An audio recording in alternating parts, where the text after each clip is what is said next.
Olá! Continuando a nossa série de abordagens sobre temas importantes para a segurança institucional do Ministério Público do Paraná, vamos falar agora sobre design contra o crime. Orientações de segurança de como você pode proceder na escolha de bens que você vai adquirir de forma que você tenha mais segurança com eles.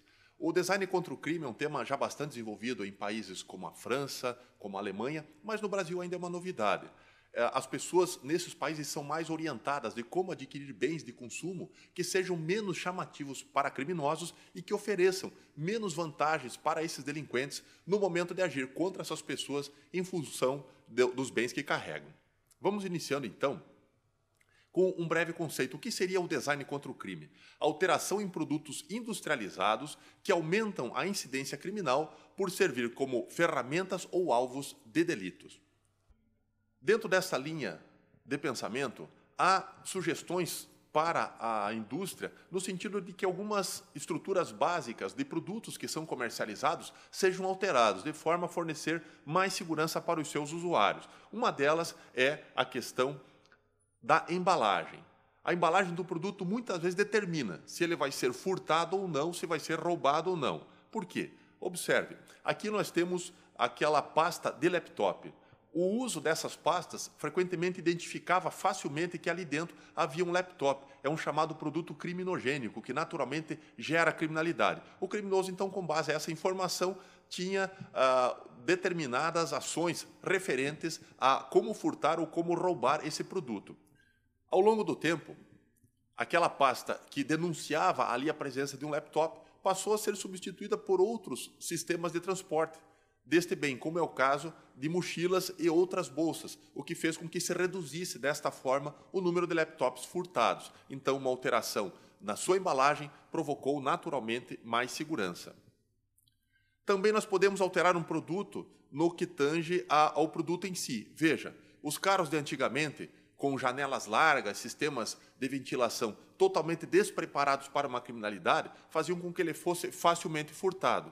Hoje, a indústria se modificou e nós observamos, por exemplo, que os carros modernos não têm mais aquela ventarola. Através daquela ventarola que nós vemos nos veículos que estão ali indicados, era muito mais fácil furtar aquele veículo. O criminoso quebrava ou arrombava aquela pequena ventarola, colocava a mão por ali e conseguia abrir facilmente o veículo. Hoje em dia, esta ventarola não existe mais. Isso foi uma alteração de design contra o crime. A indústria de veículos é uma das que mais utiliza esta teoria para proteger as pessoas, os usuários dos bens que ela produz. Da mesma forma, um outro item de design contra o crime. Este televisor era distribuído pelo governo do estado para evitar furtos, porque as televisões desta cor exclusivamente eram encontradas em escolas. Então, quando um delinquente furtava, ele não tinha para quem passar, porque todo mundo sabia que aquela TV tinha sido levada a uma escola. A partir do momento em que o governo do estado passou a utilizar televisores com essa cor, apenas uma foi furtada e rapidamente o criminoso responsável por esse furto foi identificado e preso, porque a informação de que numa casa havia uma TV dessa rapidamente chegou aos ouvidos da polícia, identificando então o criminoso e permitindo a sua prisão. Isso então mais um exemplo de design contra o crime. Veja, aqui nós temos uma cadeira desenvolvida para ser utilizada não apenas em escolas, mas também em restaurantes. Por quê? Porque é muito frequente que pessoas que vão ao restaurante pendurem a sua bolsa ou seu paletó no espaldar da cadeira. O lugar mais interessante pretendido pelo criminoso, porque ali ele pode se aproximar sem ser visto e levar a bolsa ou furtar alguma coisa, por exemplo, uma carteira que esteja no bolso de um paletó, se está ali colocado. Ao contrário, se há esse dispositivo ali embaixo do banco, o bem está colocado em situação de segurança, a pessoa pode fazer a sua refeição com tranquilidade, se levantar e servir-se no balcão de um restaurante self-service, por exemplo, e o seu bem vai estar ali, a sua bolsa vai estar naturalmente guardada.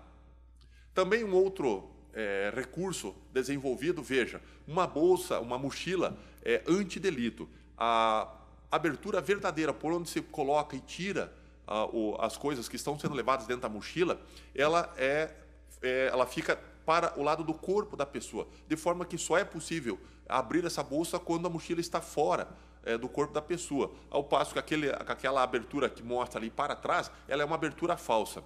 Também, na figura, aparece ali uma intertela de segurança que foi colocada para evitar que aquela bolsa seja cortada, porque acontecem muitos furtos de mochilas e de bens que estão dentro das mochilas, porque a pessoa com a mochila caminhando pelas ruas ou dentro de um ônibus lotado, ela tem aquela mochila cortada, o criminoso introduz a sua mão e dali tira uma bolsa, uma carteira, dinheiro, celular, coisas que a pessoa está levando ali. Então essa mochila foi desenvolvida para o design contra o crime. Soluções simples que podem ajudar muito as pessoas a terem mais segurança. Também na indústria de roupas está se sugerindo que hajam locais improváveis para bolsos. Então, a parte interna da perna, a parte interna do bolso, um segundo bolso mais para dentro daquele paletó, onde o criminoso normalmente não vai encontrar tão facilmente aqueles bens que facilmente ele encontra em outras roupas utilizadas na configuração normal. Essas pequenas alterações podem gerar muito mais segurança para as pessoas. Então, a proposta desse trabalho é que as pessoas comecem a cobrar dos comerciantes, das lojas de roupas, bens que possuam esses itens, para ter mais segurança, ao invés de serem vitimizadas frequentemente pelas facilidades que as roupas oferecem, que os bens oferecem. Então, fazemos uma pergunta. Segurança e inovação. Para que inovar? Inovar significa buscar soluções novas para antigos problemas. As soluções que podem ser encontradas em produtos de consumo que sejam cada vez mais adaptados para a segurança, vão fornecer naturalmente mais segurança para o cidadão. E isso começa pelos usuários, pelas pessoas que compram esses bens.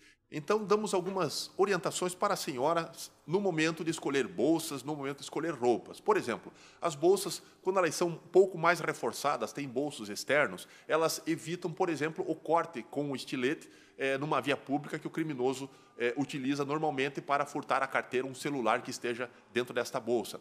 Da mesma forma, aquela mochila que é utilizada, se ela tiver um sistema de intertelas que reforce a estrutura dessa bolsa, dificultando também esse corte, que é muito comum no furto que acontece nas áreas centrais de grandes cidades como Curitiba, Londrina, Maringá, isso também ajuda bastante. No momento de escolher uma roupa, é importante lembrar que aquelas roupas que possuem bolsos internos, isto é, um paletó com bolsos internos, dificultam a ação de criminosos. E principalmente no momento em que se está transitando pelas calçadas ou num shopping muito lotado, ter muita atenção com a bolsa, principalmente as senhoras, ao invés de colocar a bolsa para trás do corpo, que é mais frequente, pendurando no ombro e colocando para trás do corpo, o ideal seria que a bolsa estivesse a tiracolo e essa bolsa colocada à frente do corpo, para que uma tentativa de abordagem de algum criminoso fosse mais difícil, principalmente quando a pessoa está distraída na frente de um balcão com muita mercadoria. Aquela bolsa colocada para trás é o local ideal para um furto nesse momento. Então, não apenas as inovações que nós esperamos para os bens de consumo em exemplos como nós demos, mas também uma mudança de postura do cidadão, das pessoas em geral, que cobrem mais a segurança nesses bens, que procurem escolher bens que ofereçam mais segurança para a sua utilização, e esta cultura de prevenção que o Ministério Público do Paraná busca cada vez mais, no sentido de que os seus integrantes, os seus funcionários, que todas as pessoas que compõem o Ministério Público do Paraná possuam uma noção melhor de como se proteger e, assim, através da prevenção, terem muito melhores condições de segurança. Muito obrigado.